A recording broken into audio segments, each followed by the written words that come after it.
Then he goes, okay, well, But I then, can. yeah, this is, we're like, fine, then we're going to have to do this, you and I, because you're the person in the ring, and then maybe that starts a match or something.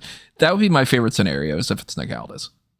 Here's the thing. You can't convince me otherwise. Randy's fighting for the WWE Championship next month at Backlash. So, you gotta do something with this man.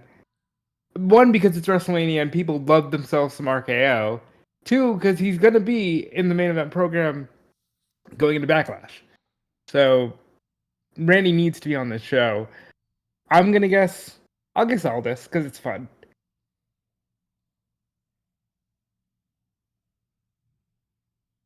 I think that I think Aldis makes the most sense in that it would be a nice moment, and they could have a match where Orton gets the win, and they just show a bit of respect to each other, like just build a little bit of animosity. You've already done the RKO on Aldis. Maybe have Aldis like blindside Orton and says like, "Listen, I'll get you a match sorted for WrestleMania," and then as Orton turns his back, Aldis just hits him from behind and says, "Oh, I found your opponent. It's me." And then you have the match at WrestleMania on night 2.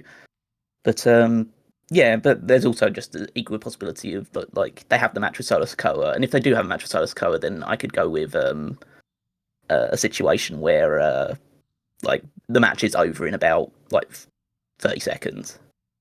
And again, that's not just like an anti-Solo thing. I think that's just the way they've presented him recently is like he's someone who needs a reset, and they'll build that into the story of, okay, he suffers like an embarrassing loss here against Randy Orton, and so this is the opportunity to give him a character reset off the back of that. So I think, yeah, but Aldis is the most likely candidate in my mind if they do decide to have Randy Orton match. I think there's still a possibility where there's no Randy Orton match on WrestleMania. I can't see that world. I'm sorry. There's a possibility that there's not a match, but that there's just a segment as well. That they're like, well, we don't want to have, say, like a Miro return and then lose, or we don't want to have somebody beat Orton, so let's just have a fight where that doesn't have to have like a conclusion, And then I think that'll be a really bad cop out. In town, by the way, like there's so many. Fucking, you have a working relationship with TNA. Let him beat Joe Hendry. Like, let him do something. He's Randy Orton. I'm not like it's not. We're not talking about like Bobby Lashley a couple years ago. Yeah, he's former champion and I'm big guy. This is Randy Orton. A lot of people are coming for just an RKO. There's at least a good, couple thousand people who probably just want to see an RKO. He's that popular. He's got to do something here.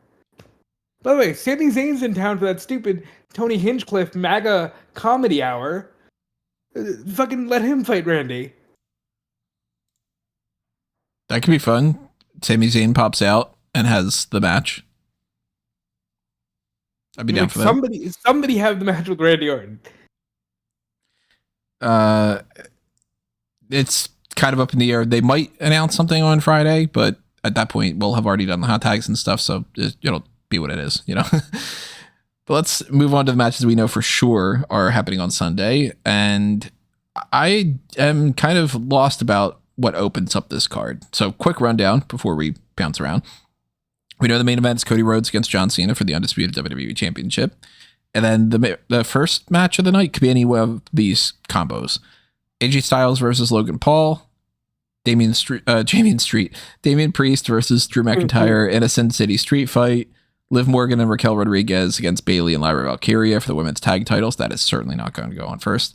Braun Breaker versus Dominic Mysterio versus Penta versus Finn Balor for the Intercontinental title in a fatal 4-way. And the triple threat match for the women's world championship between Io, Sky, Bianca Belair, and Rhea Ripley. I think that they're either going to start with the fatal 4-way for the Intercontinental title, or they're going to start with the women's triple threat. I'm good with either one. Either one would be a hell of an opener. Two of the better matches I think that'll happen on this show. Just for the sake of starting somewhere, let's start with the women's match. Io going in as champion and the person who this entire feud has revolved around, both the others just pushing her in the face over and over and over again. They had one note and they were like, just rinse and repeat for the next couple weeks. This should have been so much better. And I don't think that they had much of a plan, and I think that they're working with bare bones stuff here for people that are way more qualified to have a better feud. I don't think EO's involvement has helped at all, and I don't think that that's necessarily going to make the match better, even though EO is great. But I think that just changes the dynamic of the match up, and we're in another scenario with like triple threat match for the men in the main event of WrestleMania Saturday. None of these are heels, and they're all acting like bitches. So they're all acting like they're more of like villainous characters than they should be right now. So it'll be. Disagree. You don't think that Io like Sky, Io Bianca's Sky is a pure babyface right now. The other two are True. acting like catty bitches. Io True. Sky is a pure babyface. And if anybody has to play full blown heel here, it kind of feels to me like that would lean more towards Bianca. Mm-hmm. And Rhea is kind of in that tweener capacity. But for anybody that's wondering, does that mean that they turned? Do not jump down the heel and face turn list about like Rhea's a tweener now, whatever. I don't think that they've booked themselves out of a corner here. I think they've booked themselves into a corner where if Io loses, she looks weak because she only won the title as like this last minute thing, and then she just keeps constantly being pushed aside. If Bianca wins, then I don't know where they necessarily go from there. And if Rhea wins, then the whole thing will be, well, then this just comes back around to the first thing, and where do you go from there as well? I think if any of them take a pin, it's going to look a little bit weird for them. Like Rhea has been looking very stupid lately, to the point that they even had her do the whole backstage thing where she's like basically like hitting herself in the head and being like, I'm so stupid. I don't know why they love humiliating her on the road to WrestleMania. And then you got Bianca, who if she loses, then it's like, well, I lost the WrestleMania match with the Royal Rumble. I won the Elimination Chamber in this weird thing with Jade and Naomi. And then I got in here, and then I got superseded by an extra person being added into the match. And then now I just lost. It all feels like it's a mess. And I wish that they would have done two completely different things for the two women's world titles and set up something else better. But I have all the confidence in the world that these three are three of the best that they've ever had. So the match itself is one of like, it's easily going to be better than Tiffany and Charlotte. And I hope that they just have like a plan for all three of them going forward. While But I I'm agree with currently you, leaning towards EO retains. Well, I agree with you that it's a total mess. It's also been my second favorite build on this road to WrestleMania. Because this is just the kind of story I like in wrestling, where it's, all right, they're fighting each other and they just want to be world champion. I think that EO winning from Rhea was a bump that they decided to add, maybe when they figured out that they weren't going to do anything with the women's IC title, and maybe that's where they thought EO would go. Don't know, but I've enjoyed the build. I've enjoyed Bianca embracing more of a heel persona. I think Ripley works best when she just doesn't care about anybody and is beating everybody up, and I kind of like EO as the frantic, pure babyface. They made a point of saying that Bianca hasn't been pinned going into WrestleMania. Like, she's never lost at WrestleMania. She's never been pinned. I think they keep that by having EO beat Rhea. I think Rhea's taken the fall. I'd rather Bianca win, but I can see EO winning. I think I'm going to go... My overall prediction is Bianca wins because she's got more of a story with Jade, Naomi, and all these other women. But I think Rhea's definitely eating the pin no matter who wins. Well, unless Rhea wins, obviously. That'd be funny if she pinned Right. herself in the title. But More I think people should that's- figure that out. Wow, Yeah. talk about working the numbers game of the, you don't have to be pinned to lose the title. yeah. I think that the build for this has been, again, from what I've seen, has been, a little bit messy, but I think it's actually quite logical and makes quite a bit of sense, really, because the whole story is that Bianca wins the chamber, and Rhea, just as the champion at the time, immediately assumes she's facing her, not like kind of overlooking the Io Sky factor and the match that she was going to have against her. And then the whole story for Rhea has been she's been pissed that Bianca either got involved or caused an element of distraction in her title defense, and so she's just been gunning both to get her title back, but mainly just gunning towards Rhea, and Bianca's pissed off about that, and so she's targeting Rhea as well. And Io, even though she's the champion, feels like the third wheel in this story. But I think that's kind of by design, in that like those two, the bigger powerhouses, thought that they were going to have the match at WrestleMania, and this little wrinkle was kind of found its way into the works, and Rhea has just been desperately trying to get herself back into the match, even though she has no real right to be in the match. Beyond the fact that, like, if you had like the automatic rematch clause, but then again, she's had her rematch and she didn't win the title.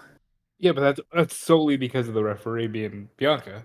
Yeah, well, that in which case, like, Adam Pearce should probably lose his job, because why did you make Bianca Belair the referee in the title match? But you know, that's neither here nor there.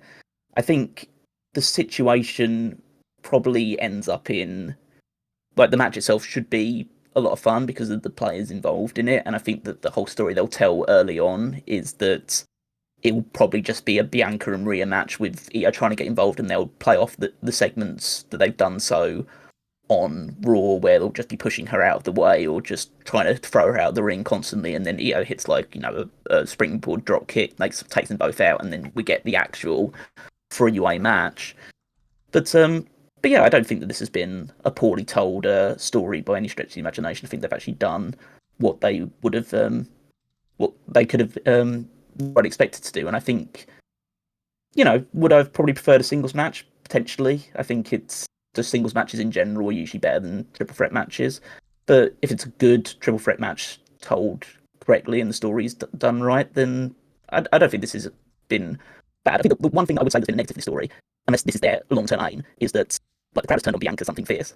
And it's not been unintentional. Unless their long-term goal is that she does something heel, she wins the title when she's a heel moving forward, then in which case it's all worked out really well. But if their intention was just like, it's just Bianca and she's just in this match and the crowd is now like fully against her, like more so than Rhea, when realistically the way the story's progressed, Rhea should be the one that's the heel because she's the one that's like inserted herself into what should be a Bianca Belair versus Io Sky title match.